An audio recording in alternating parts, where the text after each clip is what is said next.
ॐ श्रीगणेशाय नमः। भगवते श्रीसाम्ब सदाशिवाय नमः।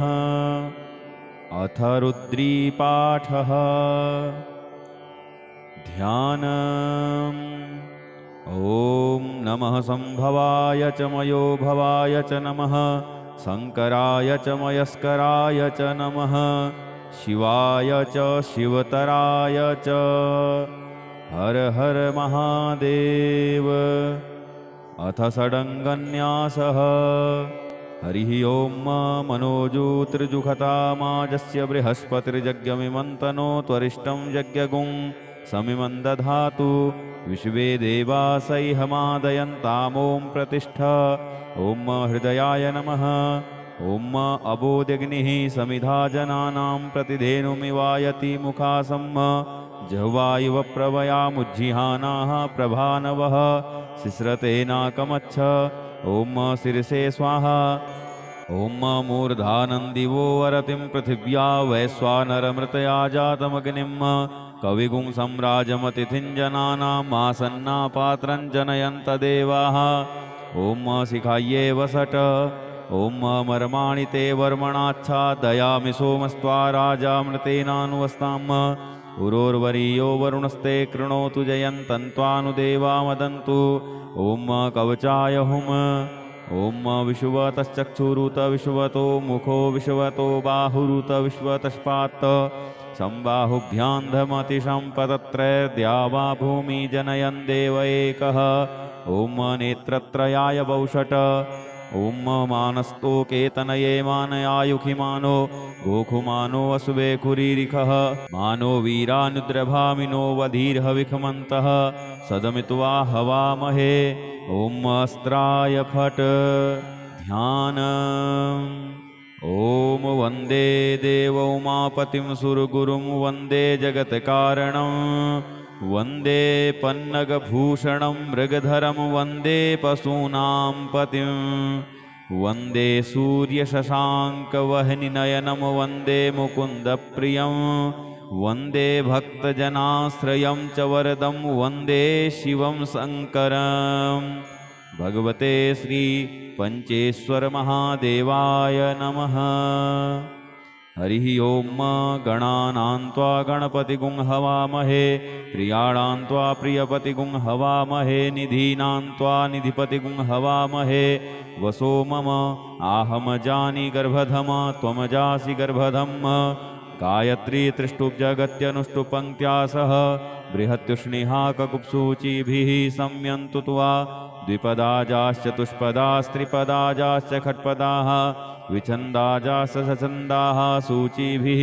सम्यन्तु त्वा। सहस्तोमाः सह छन्दसयावृतः सह प्रमारिखयः सप्तदेव्याः। पूर्वेखां पन्थामनुदृश्य धीरा अनुवालेभिरेरथ्यो नरस्मिन्। जज्जाग्रतो दूरमुदैति दैवं तदुसुप्तस्य तथैवैति। दूरङ्गमं ज्योतिखां ज्योतिरेकं तन्मे मनः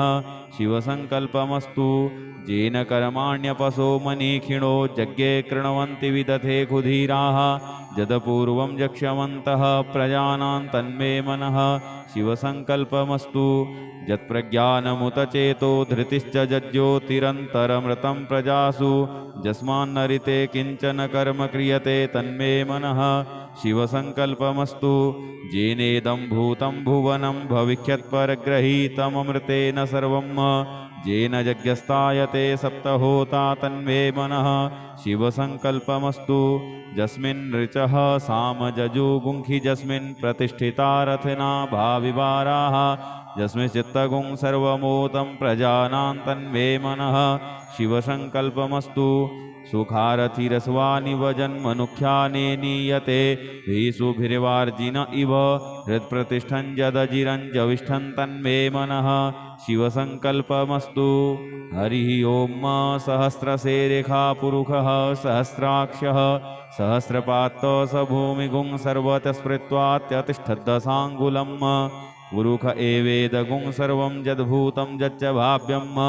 उतामृतत्वशेषानो यदन्येनातिरोहति। एतावानस्य महिमातो ज्ञायाश्च पुरुषः पादोष्य विश्वा भूतानि त्रिपादश्यामृतं दिवि त्रिपादूर्ध्वौ दैत्पुरुषः पादोष्येहा भवत्पुनः ततो विख्वं व्यक्रामत्सा सनानशने अभि ततो विराड जायत विराजो अधिपुरुषः स जातो अत्यरिच्यत पश्चात् भूमिमथो पुरः तस्माद्यज्ञा सर्वहुतः संभृतं प्रखदाज्यम् पशुस्ताश्चक्रे वायव्या नारण्या ग्राम्याश्च जे तस्माद्यज्ञा सर्वहुतरिचः सामानि जज्ञिरे छन्दागुंसि जज्ञिरे तस्माद्यजुस्तस्माद्दजायत तस्मादस्वा अजायन्त जे केचो भयादतः गावोह जज्ञिरे तस्माज्जाता अजावयः तं यज्ञं बरेः क्षिप्रोक्षन् पुरुखं जातमग्रतः तेन देवायजन्त साध्यारिखजश्च जे यत्पुरुखं व्यदधुः कतिधाभ्य कल्पयन् मुखं किमस्यासीत् किं बाहु किमूरु पादा उच्येते ब्राह्मणोऽस्य मुखमासीत् बाहुराजन्यः कृतः ऊरु तदस्य जद्वैश्यः पद्भ्याङ्गुं शूद्रो अजायत चन्द्रमा मनसो जातश्चक्षोः सूर्यो अजायत श्रोत्राद्वायुश्च प्राणश्च मुखादग्निरजायत नाभ्यासीदन्तरिक्षगुं शीष्णोर्द्यवहौ समवर्तत पद्भ्यां भूमृदिशः श्रोत्रा तथा लोकान् कल्पयन् यत्पुरुषेण हविखा देवा यज्ञमतनुवत वसन्तो शासि इदाज्यं ग्रीष्म इध्मः शरद्धविः सप्तास्यासन् परिधयस्त्रिः सप्तसमिधः कृताः देवा यदज्ञन्तन्वानान् बध्नन् पुरुखं पशुं यज्ञेन यज्ञमयजन्त देवास्तानि धर्माणि प्रथमान्यासन्न ते हनाकं महिमानः सचन्त यत्र पूर्वे साध्याः सन्ति देवाः अद्भ्यः संहृतः पृथिव्यैरसाश्च विश्वकर्मणः समवर्तताग्रे तस्य त्वष्टाविदधद्रूपमेति तन्मर्तस्य देवत्वमाजानमग्रे वेदाहमेतं पुरुखं महान्तमादित्यवर्णन्तमशः परस्तात् त्वमेव विदित्वाति मृत्युमेति नान्यः पन्था विद्यते यनाय प्रजापतिश्चरति गर्भे अन्तर्जायमानो बहुधा विजायते तस्य योनिं परिपश्यन्ति धीरास्तस्मिन् हतस्त्रिभुवनानि विश्वा जो देवेभ्य आतपतिजो देवानां पुरोहितः पूर्वो जो देवेभ्यो जातो नमो रुचाय ब्रह्मये रुचं ब्राह्मं जनयन्तो देवाग्रे तदब्रुवन् जस्त्वेवं ब्राह्मणो विद्या तस्य देवासन्वसे श्रीश्चते लक्ष्मीश्च पत्न्या बहोरात्रे पार्श्वे नक्षत्राणि रूपमश्विनौ व्यात्तम् इष्णन्निखाण मुम्मयि खाण सर्वलोकं मयि खाण हरिः ओं नमस्ते रुद्रमन्यवौ तैखवे नमः बाहुभ्यामुतते नमः जाते रुद्रशिवा तनूरघोरा पापकाशिनी तया नस्तन्वा सन्तमया गिरिशन्ताभिचाकसीः जामिखुं गिरिसन्तहस्ते बिभर्षस्तवे शिवाङ्गिरितृतां कुरुमाहि गुंसीः पुरुखं जगत शिवेन वचसा त्वा गिरिसाक्षा वदामसि यथा नः सर्वमिज्जगदयक्ष्मगुं सुमना अशत अद्यवोचदधिवक्ता प्रथमो दैव्योऽभिखक अहिंस सर्वाञ्जं भयस्सर्वाश्च जातु धान्यो धराचिः पराशुभ असौजस्ताम्रो वरुण उत बभ्रुः सुमङ्गलः ये चैनगुं रुद्रा अभितो दिक्षुश्रिताः सहस्रशो वैखा गुंहेडयीमहे असौजो वसर्पतिनीलग्रीवो विलोहितः उतैनङ्गोपादृशन्नदृशन्नुदहार्जः सदृष्टो मृडयातिनः नमोऽस्तु नीलग्रीवाय सहस्राक्षाय मीडुखे अथौजे अस्य सत्त्वानो हन्तेभ्यो करन्नमः प्रमुञ्च धन्वनस्तमुभयोराग्न्योर्जाम् जास्यते हस्तैखवः पराता भगवो वप विज्यन् धनुः कपर्दिनो विशल्यो बाणवा उत अनेसन्नस्य जा इखव आभुरस्य निखङ्गधिः जाते हेतिर्मी दुष्टमहस्ते बभूवते धनुः तयास्मान् विश्वतस्तमयक्ष्मया परिभुज परिते धन्वनो हेतिरस्मान् वृणुक्तु विश्वतः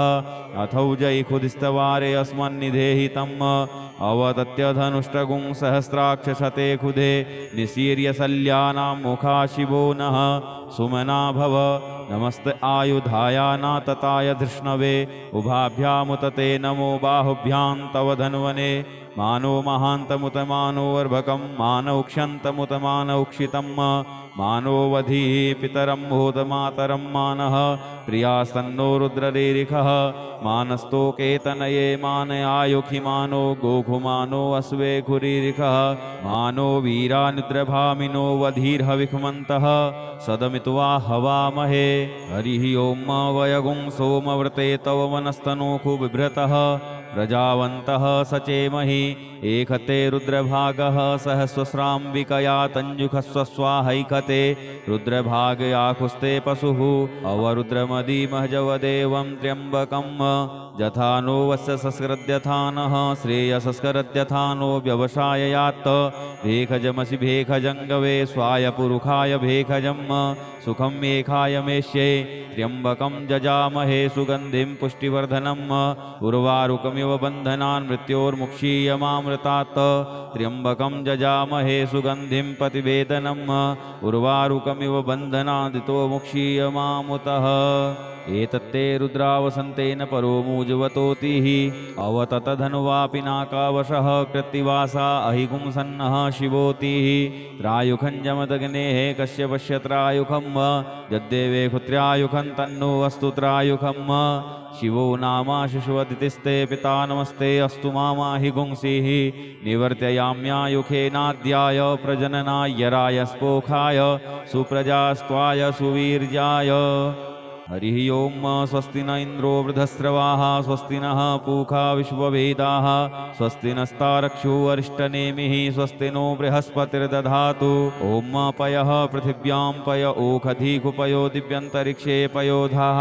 पयस्वतीः प्रदिशः सन्तु मह्यम् ॐ विष्णोरराटमशि विष्णोः विष्णप्थेस्थो विष्णोः शूरशि विष्णोर्ध्रुवोषि वैष्णवमशि विष्णवे त्वा ॐ अग्निर्देवता वातो देवता सूर्यो देवता चन्द्रमा देवता वशवो देवता रुद्रा देवता द्वितीया देवता मरुतो देवता विश्वे देवा देवता बृहस्पतिर्देवतेन्द्रो देवता वरुणो देवता ॐ सद्यो जातं प्रपद्यामि सद्यो जाताय वै नमो नमः भवे भवेनाति भवे भवस्व मां भवोद्भवाय नमः वामदेवाय नमो ज्येष्ठाय नमः श्रेष्ठाय नमो रुद्राय नमः कालाय नमः कलविकर्णाय नमो बलविकर्णाय नमो बलाय नमो बलप्रमथनाय नमः सर्वभूतदमनाय नमो मनोन्मनाय नमः अघोरेभ्योऽथ घोरेभ्यो घोरघोरतरेभ्यः सर्वेभ्यः सर्वसर्वेभ्यो नमस्ते अस्तु रुद्ररूपेभ्यः तत्पुरुषाय विद्महे महादेवाय धीमहि तन्नो रुद्रः प्रचोदयात् ईशानः सर्वविद्यानाम् ईश्वरः सर्वभूतानां ब्रह्माधिपतिर्ब्रह्मणोऽधिपतिर्ब्रह्मा शिवो मे अस्तु सदा शिवोम् ॐ शिवो नामाशिषुवदितिस्ते पिता नमस्ते अस्तु मामाहि गुंसीः निवर्तयाम्यायुखेनाद्याय प्रजननाय रायस्पोखाय सुप्रजास्त्वाय सुवीर्याय ॐ विश्वानि देव सवितर्दुहितानि पराशुभ यद्भद्रं तन्नयाशुभ ॐ द्यवहौ शान्तिरन्तरिक्षगुं शान्तिः पृथिवी शान्तिरापः शान्तियोखधयः शान्तिः वनस्पतयः शान्तिर्विश्वे देवाः शान्तिर्ब्रह्म शान्तिः सर्वगुं शान्तिः शान्तिरेव शान्तिः सामा शान्तिरेधि ॐ सर्वेखां वा एकवेदाना गुंरसो यस्साम सर्वेखां एवैनमेतद्वेदाना गुंरसेनाभिखिञ्चति हरिः ओं मनोजूतृजुखतामाजस्य बृहस्पतिर्यज्ञमिमन्तनो त्वरिष्टं यज्ञगुं समिमं दधातु विश्वे देवासैहमादयन्तामों प्रतिष्ठ ॐ हृदयाय नमः ॐ अबोध्यग्निः समिधा जनानां प्रतिधेनुमिवायति मुखासं जह्वा इव प्रवयामुज्जिहानाः प्रभानवः शिश्रतेनाकमच्छ ॐ शिरसे स्वाहा ॐ मूर्धानन्दिवो वरतिं पृथिव्या वैश्वानरमृतया जातमग्निं कविगुं सम्राजमतिथिं जनानाम् आसन्ना पात्रं जनयन्त देवाः ॐ शिखायै वसट ॐ मर्माणि ते वर्मणाच्छादयामि सोमस्त्वा राजामृतेनानुवस्ताम् उरोर्वरीयो वरुणस्ते कृणोतु जयन्तन्त्वानुदेवा मदन्तु ॐ कवचाय हुम ॐ विश्वतश्चक्षुरुत विश्वतो मुखो विश्वतो बाहुरुत विश्वतस्पात् संबाहुभ्यान्धमतिशं पदत्रैर्द्यावा भूमि जनयन् देव एकः। ॐ नेत्रत्रयाय वौषट ॐ मानस्तोकेतनये मानयायुखिमानो गोखुमानो अश्वे कुरीरिखः मानो वीरानुद्रभामिनो वधीर्हविखमन्तः सदमित्वा हवामहे। ॐ अस्त्राय फट् ध्यान। ॐ वन्दे देवौमापतिं सुरगुरुं वन्दे जगत्कारणं वन्दे पन्नगभूषणं मृगधरं वन्दे पशूनां पतिं वन्दे सूर्यशशाङ्कवह्निनयनं वन्दे मुकुन्दप्रियं वन्दे भक्तजनाश्रयं च वरदं वन्दे शिवं शङ्करम्। भगवते श्री पंचेश्वर महादेवाय नमः।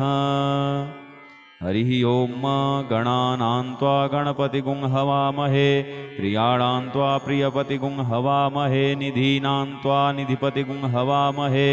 वसो मम आहम जानि गर्भधम त्वमजासि गर्भधम् गायत्री त्रिष्टुब्जगत्यनुष्टुपङ्क्त्या सह बृहत्युष्णिहाककुप्सूचिभिः सम्यन्तु त्वा द्विपदाजाश्चतुष्पदास्त्रिपदाजाश्च खट्पदाः विछन्दाजाश्च सछन्दाः सूचिभिः सम्यन्तु त्वा सहस्तोमाः सह छन्दसयावृतः सह प्रमारिखयः सप्तदेव्याः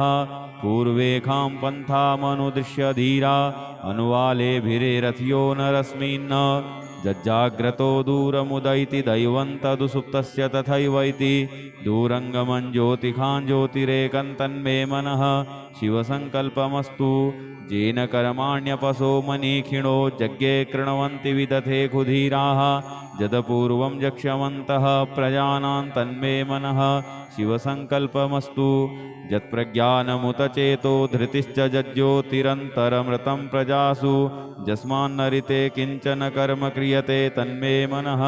शिवसङ्कल्पमस्तु। येनेदं भूतं भुवनं भविष्यत्परग्रहीतममृतेन सर्वं येन यज्ञस्तायते सप्तहोता तन्मे मनः शिवसङ्कल्पमस्तु। यस्मिन् ऋचः सामजजुगुंखि यस्मिन् प्रतिष्ठिता रथना भाविवाराः यस्मिन् चित्तगुं सर्वमोतं प्रजानां तन्मे मनः शिवसङ्कल्पमस्तु। सुखारथिरस्वानिव जन्मनुख्याने नीयते भीषुभिर्वार्जिन इव हृत्प्रतिष्ठं यदजिरञ्जविष्ठं तन्मे मनः शिवसङ्कल्पमस्तु। हरिः ओम। सहस्रशेरेखा पुरुषः सहस्राक्षः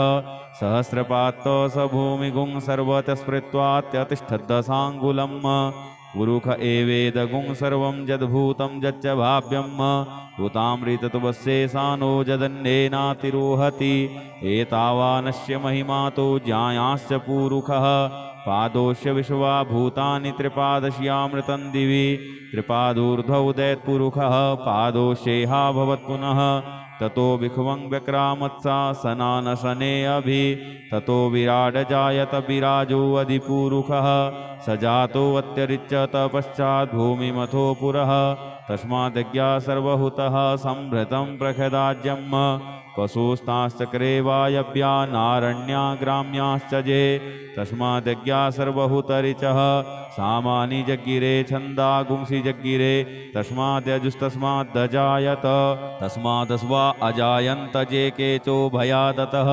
गावोह जग्गिरे तस्माज्जाता अजावयः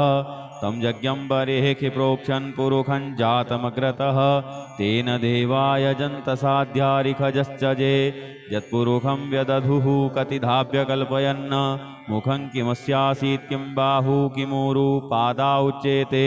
ब्राह्मणोऽस्य मुखमासीत् बाहुराजन्यः कृतः ऊरु तदस्य यद्वैश्यः पद्भ्याङ्गुं शूद्रो अजायत चन्द्रमा मनसो जातश्चक्षोः सूर्यो अजायत श्रोत्राद्वायुश्च प्राणश्च मुखादग्निरजायत नाभ्यासीदन्तरिक्षगुं शीष्णोर्द्यवहौ समवर्तत पद्भ्यां भूमृदिशः श्रोत्रा तथा लोकान् कल्पयन् यत्पुरुखेण हविखा देवा यज्ञमतनुवत वसन्तोषासि इदाज्यं ग्रीष्म इध्मः शरद्धविः सप्तास्यासन् परिधयस्त्रिः सप्तसमिधः कृताः देवा यदज्ञन्तन्वानान् बध्नन् पुरुखं पशुं यज्ञेन यज्ञमयजन्त देवास्तानि धर्माणि प्रथमान्यासन्न ते हनाकं महिमानः सचन्त यत्र पूर्वे साध्याः सन्ति देवाः अद्भ्यः संहृतः पृथिव्यैरसाश्च विश्वकर्मणः समवर्तताग्रे तस्य तुष्टाविदधद्रूपमेति तन्मर्तस्य देवत्वमाजानमग्रे वेदाहमेतं पुरुखं महान्तमादित्यवर्णन्तमशः परस्तात् तमेव विदित्वाति मृत्युमेति नान्यः पन्था विद्यते यनाय प्रजापतिश्चरति गर्भे अन्तर्जायमानो बहुधा विजायते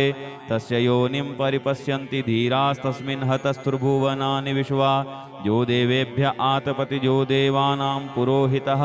पूर्वो जो देवेभ्यो जातो नमो रुचाय ब्रह्मये रुचं ब्राह्मं जनयन्तो देवाग्रे तदब्रुवन् जस्त्वेवं ब्राह्मणो विद्या तस्य देवासन्वसे श्रीश्चते लक्ष्मीश पत्न्या बहोरात्रे पार्श्वे नक्षत्राणि रूपमश्विनौ व्यात्तम् इष्णन्निखाण मुम्मयि खाण सर्वलोकं मयि खाण हरिः ओं नमस्ते रुद्रमन्यवौतो तैखवे नमः बाहुभ्यामुतते नमः जाते रुद्रशिवा तनूरघोरा पापकाशिनी तया नस्तन्वा सन्तमया गिरिशन्ताभिचाकसीः जामिखुङ्गिरिसन्तहस्ते बिभर्षस्तवे शिवाङ्गिरितृतां कुरु माहि गुंसीः पुरुखं जगत शिवेन वचसा त्वा गिरिसाक्षा वदामसि यथा नः सर्वमिज्जगद यक्ष्मगुं सुमना अशत अद्यवोचदधिवक्ता प्रथमो देव्योऽभिखक अहिंस्य सर्वाञ्जं भयस्सर्वास्य जातु धान्यो धराचिः पराशुभ असौजस्ताम्रो वरुण उत बभ्रुः सुमङ्गलः ये चैनगुं रुद्रा अभितो दिक्षुश्रिताः सहस्रसो वैखा गुंहेडयीमहे असौजो वसर्पति नीलग्रीवो विलोहितः उतैनङ्गोपादृशन्नदृशन्नुदहार्जः सदृष्टो मृडयातिनः नमोऽस्तु नीलग्रीवाय सहस्राक्षाय मीडुखे अथौजे अस्य सत्त्वानो हन्तेभ्यो करन्नमः प्रमुञ्च धन्वनस्तमुभयोराग्न्योर्जाम् जास्यते हस्तैखवः पराता भगवो वप विज्यन्धनुः कपर्दिनो विशल्यो बाणवा उत अनेसन्नस्य जा इखव आभुरस्य निखङ्गधिः जाते हेतिर्मी दुष्टमहस्ते बभूवते धनुः तयास्मान् विश्वतस्तमयक्ष्मया परिभुज परिते धन्वनो हेतिरस्मान् वृणुक्तु विश्वतः अथौजैखुदिस्तवारे अस्मन्निधेहि तम् अवदत्य धनुष्टगुं सहस्राक्षशते खुदे निशीर्यशल्यानां मुखा शिवो नः सुमना भव नमस्ते आयुधायानातताय धृष्णवे उभाभ्यामुतते नमो बाहुभ्यां तव धन्वने मानो महान्तमुत मानो अर्भकं मानौक्ष्यन्तमुत मानौक्षितं मानोवधिः पितरं भूतमातरं मानः प्रियासन्नो रुद्ररेरिखः मानस्तोकेतनये मानयायुखि मानो गोघुमानो अश्वे खुरीरिखः मानो वीरानिद्रभामिनो वधीर्हविखमन्तः सदमित्वा हवामहे हरिः ओं वयगुं सोमव्रते तव मनस्तनोखु बिभ्रतः प्रजावन्तः सचेमहि एकते रुद्रभागः सहस्वस्राम्बिकया तञ्जुखस्वस्वाहैकते रुद्रभागयाकुस्ते पशुः अवरुद्रमदीमहजवदेवं त्र्यम्बकं यथा नो वस्य संस्कृत्यथानः श्रेयसंस्करत्यथानो व्यवसाययात् भेखजमसि भेखजङ्गवे स्वाय पुरुखाय भेखजम् सुखं मेखाय मेष्ये त्र्यम्बकं जजामहे सुगन्धिं पुष्टिवर्धनम् उर्वारुकमिव बन्धनान् मृत्योर्मुक्षीयमामृतात् त्र्यम्बकं जजामहे सुगन्धिं पतिवेदनम् उर्वारुकमिव बन्धनादितो मुक्षीयमामुतः एतत्ते रुद्रावसन्तेन परो मूजवतोतिः अवततधनुवापि नाकावशः कृत्तिवासा अहिगुंसन्नः शिवोतिः त्रायुखं जमदग्नेः कश्यपश्य त्रायुखं यद्देवे खुत्र्यायुखं तन्नो अस्तु त्रायुखं शिवो नामाशिषुवदितिस्ते पिता नमस्ते अस्तु मामाहि गुंसीः निवर्त्ययाम्यायुखेनाद्याय प्रजननाय राय स्पोखाय सुप्रजास्त्वाय सुवीर्याय हरिः ओम् स्वस्ति न इन्द्रो वृधस्रवाः स्वस्ति नः पूषा विश्ववेदाः स्वस्ति नस्तारक्षो अरिष्टनेमिः स्वस्ति नो बृहस्पतिर्दधातु ॐ पयः पृथिव्यां पय ओखधीकुपयो दिव्यन्तरिक्षे पयोधाः पयस्वतीः प्रदिशः सन्तु मह्यम् ॐ विष्णोरराटमशि विष्णोः विष्णप्थेस्थो विष्णोः शूरशि विष्णोर्ध्रुवोषि वैष्णवमशि विष्णवे त्वा ॐ अग्निर्देवता वातो देवता सूर्यो देवता चन्द्रमा देवता वशवो देवता रुद्रा देवता द्वितीया देवता मरुतो देवता विश्वे देवा देवता बृहस्पतिर्देवतेन्द्रो देवता वरुणो देवता ॐ सद्यो जातं प्रपद्यामि सद्यो जाताय वै नमो नमः भवे भवेनाति भवे भवस्व मां भवोद्भवाय नमः वामदेवाय नमो ज्येष्ठाय नमः श्रेष्ठाय नमो रुद्राय नमः कालाय नमः कलविकर्णाय नमो बलविकर्णाय नमो बलाय नमो बलप्रमथनाय नमः सर्वभूतदमनाय नमो मनोन्मनाय नमः अघोरेभ्योऽथ घोरेभ्यो घोरघोरतरेभ्यः सर्वेभ्यः सर्वसर्वेभ्यो नमस्ते अस्तु रुद्ररूपेभ्यः तत्पुरुषाय विद्महे महादेवाय धीमहि तन्नो रुद्रः प्रचोदयात् ईशानः सर्वविद्यानाम् ईश्वरः सर्वभूतानां ब्रह्माधिपतिर्ब्रह्मणोऽधिपतिर्ब्रह्मा शिवो मे अस्तु सदा शिवोम् ॐ शिवो नाम शिशुवदितिस्ते पिता नमस्ते अस्तु मामाहि गुंसीः निवर्तयाम्यायुखेनाद्याय प्रजननाय रायस्पोखाय सुप्रजास्त्वाय सुवीर्याय ॐ विश्वानि देव सवितर्दुहितानि पराशुभ यद्भद्रं तन्नया शुभ ॐ द्यवहौ शान्तिरन्तरिक्षगुं शान्तिः पृथिवी शान्तिरापः शान्तियोखदयः शान्तिः वनस्पतयः शान्तिर्विश्वे देवाः शान्तिर्ब्रह्म शान्तिः सर्वगुं शान्तिः शान्तिरेव शान्तिः सामा शान्तिरेधि ॐ सर्वेखां वा एकवेदानागुंरसो यस्साम सर्वेखां एवैनमेतद्वेदानागुंरसेनाभिखिञ्चति हरिः ओम् मनोजूतिर्जुखतामाजस्य बृहस्पतिर्यज्ञमिमन्तनो त्वरिष्टं यज्ञगुं समिमं दधातु विश्वे देवासैहमादयन्तामों प्रतिष्ठ ॐ हृदयाय नमः ॐ अबोध्यग्निः समिधा जनानां प्रतिधेनुमिवायति मुखासम् जह्वा इव प्रवयामुज्जिहानाः प्रभानवः सिस्रतेनाकमच्छ ॐ शिरसे स्वाहा ॐ मूर्धानन्दिवो वरतिं पृथिव्या वैश्वानरमृतया जातमग्निं कविगुं सम्राजमतिथिं जनानाम् आसन्ना पात्रं जनयन्त देवाः ॐ शिखायै वसट ॐ मर्माणि ते वर्मणाच्छादयामि सोमस्त्वा राजामृतेनानुवस्ताम् उरोर्वरीयो वरुणस्ते कृणोतु जयन्तन्त्वानुदेवा मदन्तु ॐ कवचाय हुम् ॐ विश्वतश्चक्षुरुत विश्वतो मुखो विश्वतो बाहुरुत विश्वतस्पात् संबाहुभ्यान्धमतिशं पदत्रैर्द्यावा भूमि जनयन् देव एकः ॐ नेत्रत्रयाय वौषट ॐ मानस्तोकेतनये मानयायुखिमानो गोखुमानो अश्वे कुरीरिखः मानो वीरानुद्रभामिनो वधीर्हविखमन्तः सदमित्वा हवामहे ॐ अस्त्राय फट् ध्यान ॐ वन्दे देवौमापतिं सुरगुरुं वन्दे जगत्कारणं वन्दे पन्नगभूषणं मृगधरं वन्दे पशूनां पतिं वन्दे सूर्यशशाङ्कवह्निनयनं वन्दे मुकुन्दप्रियं वन्दे भक्तजनाश्रयं च वरदं वन्दे शिवं शङ्करं भगवते श्री पंचेश्वरमहादेवाय नमः। हरिः ओम् गणानां त्वा गणपतिगुं हवामहे प्रियाणां त्वा प्रियपतिगुं हवामहे निधीनां त्वा निधिपतिगुं हवामहे वसो मम आहमजानि गर्भधम त्वमजासि गर्भधम्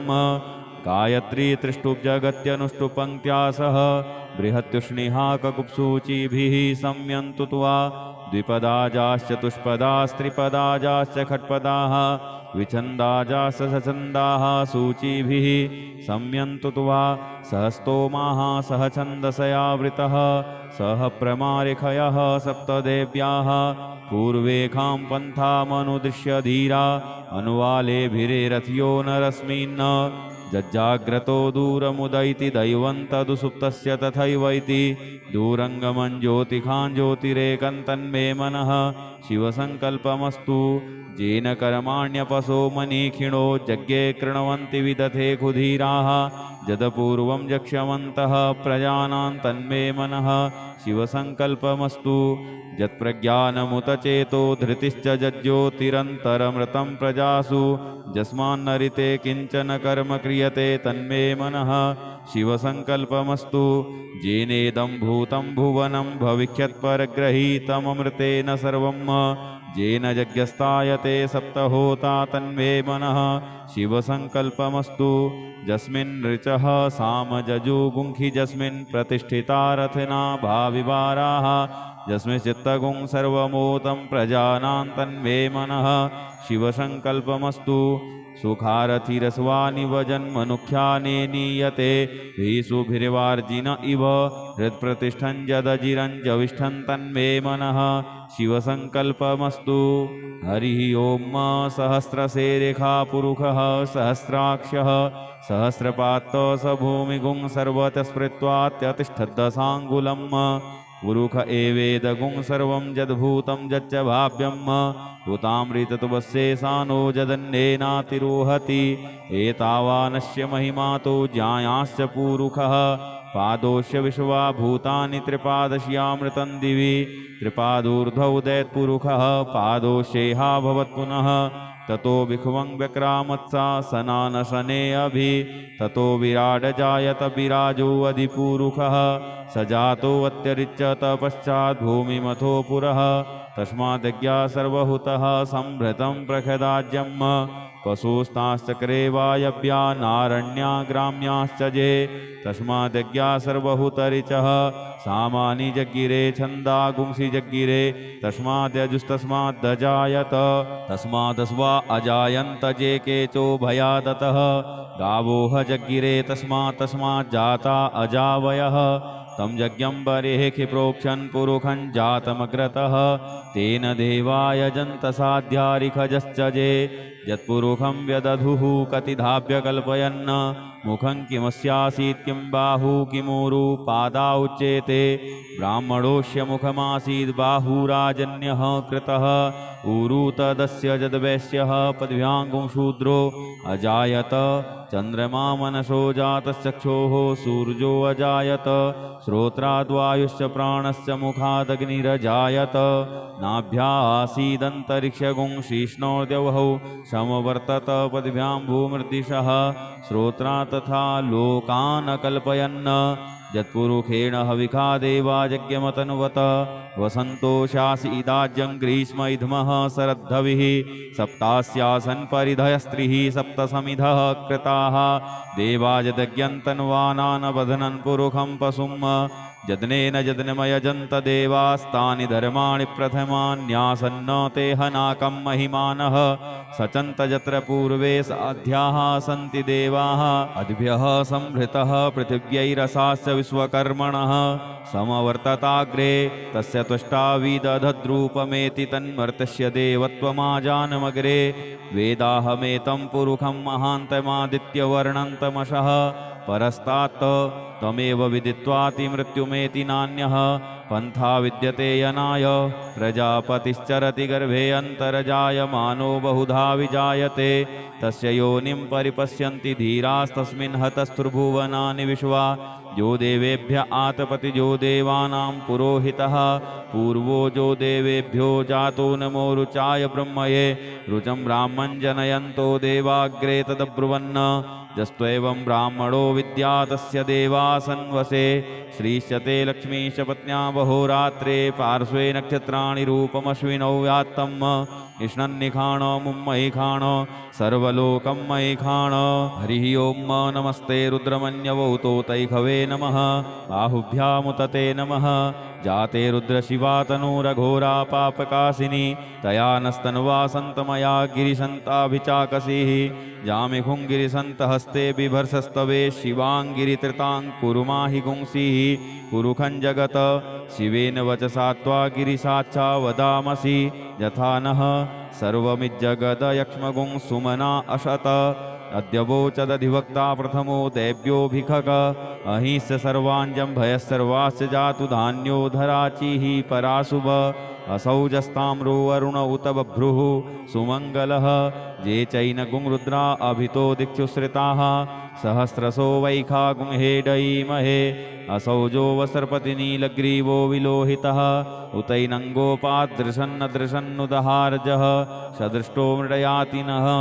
नमोऽस्तु नीलग्रीवाय सहस्राक्षाय मीडुखे अथौजे अस्य सत्त्वानो हन्तेभ्यो करन्नमः प्रमुञ्च धन्वनस्तमुभयोराग्न्योर्जाम जास्यते हस्तैखवः पराता भगवो वप विज्यन्धनुः कपर्दिनो विशल्यो बाणवा उत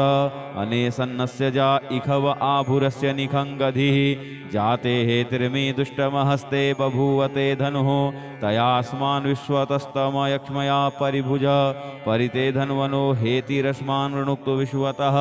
अथौजैखुदिस्तवारे अस्मन्निधेहि तम् अवदत्य धनुष्टगुं सहस्राक्षशते खुदे निशीर्यशल्यानां मुखा शिवो नः सुमना भव नमस्ते आयुधायानातताय धृष्णवे उभाभ्यामुतते नमो बाहुभ्यां तव धन्वने मानो महान्तमुत मानोऽर्भकं मानौक्ष्यन्तमुत मानौक्षितं मानोवधिः पितरं भूतमातरं मानः प्रियासन्नो रुद्ररेरिखः मानस्तोकेतनये मानयायुखि मानो गोघुमानो अस्वे खुरीरिखः मानो वीरानिद्रभामिनो वधीर्हविखमन्तः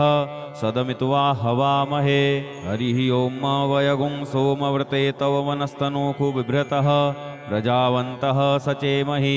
एकते रुद्रभागः सहस्वस्राम्बिकया तञ्जुखस्वस्वाहैकते रुद्रभागयाकुस्ते पशुः अवरुद्रमदीमहजवदेवं त्र्यम्बकं यथा नो वस्य संस्कृत्यथानः श्रेयसंस्कृत्यथानो व्यवसाययात् भेखजमसि भेखजङ्गवे स्वायपुरुखाय भेखजम् सुखं मेखाय मेष्ये त्र्यम्बकं जजामहे सुगन्धिं पुष्टिवर्धनम् उर्वारुकमिव बन्धनान् मृत्योर्मुक्षीयमामृतात् त्र्यम्बकं जजामहे सुगन्धिं पतिवेदनम्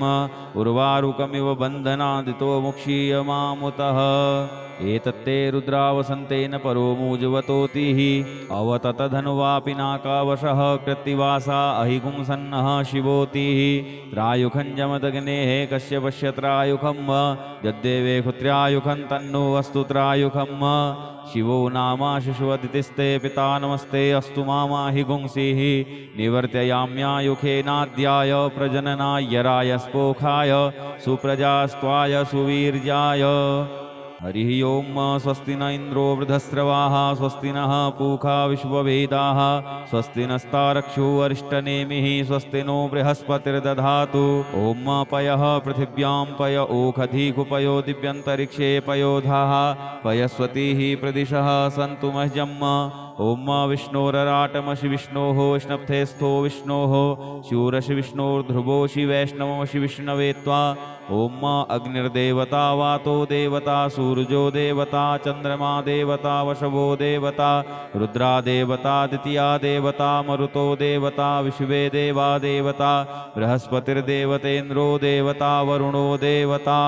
ॐ सद्यो जातं प्रपद्यामि सद्यो जाताय वै नमो नमः भवे भवेनाति भवे भवस्व मां भवोद्भवाय नमः वामदेवाय नमो ज्येष्ठाय नमः श्रेष्ठाय नमो रुद्राय नमः कालाय नमः कलविकर्णाय नमो बलविकर्णाय नमो बलाय नमो बलप्रमथनाय नमः सर्वभूतदमनाय नमो मनोन्मनाय नमः अघोरेभ्योऽथ घोरेभ्यो घोरघोरतरेभ्यः सर्वेभ्यः सर्वसर्वेभ्यो नमस्ते अस्तु रुद्ररूपेभ्यः तत्पुरुषाय विद्महे महादेवाय धीमहि तन्नो रुद्रः प्रचोदयात् ईशानः सर्वविद्यानाम् ईश्वरः सर्वभूतानां ब्रह्माधिपतिर्ब्रह्मणोऽधिपतिर्ब्रह्मा शिवो मे अस्तु सदा शिवोम् ॐ शिवो नाम शिशुवदितिस्ते पिता नमस्ते अस्तु मामा कुरुमाहिगुंसीः निवर्तयाम्यायुखेनाद्याय प्रजननाय रायस्पोखाय सुप्रजास्त्वाय सुवीर्याय ॐ विश्वानि देव सवितर्दुहितानि पराशुभ यद्भद्रं तन्नया शुभ ॐ द्यवहौ शान्तिरन्तरिक्षगुं शान्तिः पृथिवी शान्तिरापः शान्तियोखदयः शान्तिः वनस्पतयः शान्तिर्विश्वे देवाः शान्तिर्ब्रह्म शान्तिः सर्वगुं शान्तिः शान्तिरेव शान्तिः सामा शान्तिरेधि ॐ सर्वेखां वा एकवेदानागुंरसो यस्साम सर्वेखाम् एवैनमेतद्वेदानागुंरसेनाभिखिञ्चति ॐ शान्तिः शान्तिः शान्तिः सुशान्तिर्भवतु सर्वारिष्टसुशान्तिर्भवतु नमः पार्वतीपतये हर हर हर महादेव यदक्षरपदभ्रष्टं मात्राहीनं च यद्भवेत् तत्सर्वं क्षम्यतां देव प्रसीद परमेश्वर अनेन कृतेन श्री रुद्राभिषेककर्मणा श्री भवानी शंकर महारुद्रः प्रीयतां न मम ओम श्री सांब सदा शिवार्पणमस्तु हर हर महादेव ओम श्री पंचेश्वर महादेवाय नमः।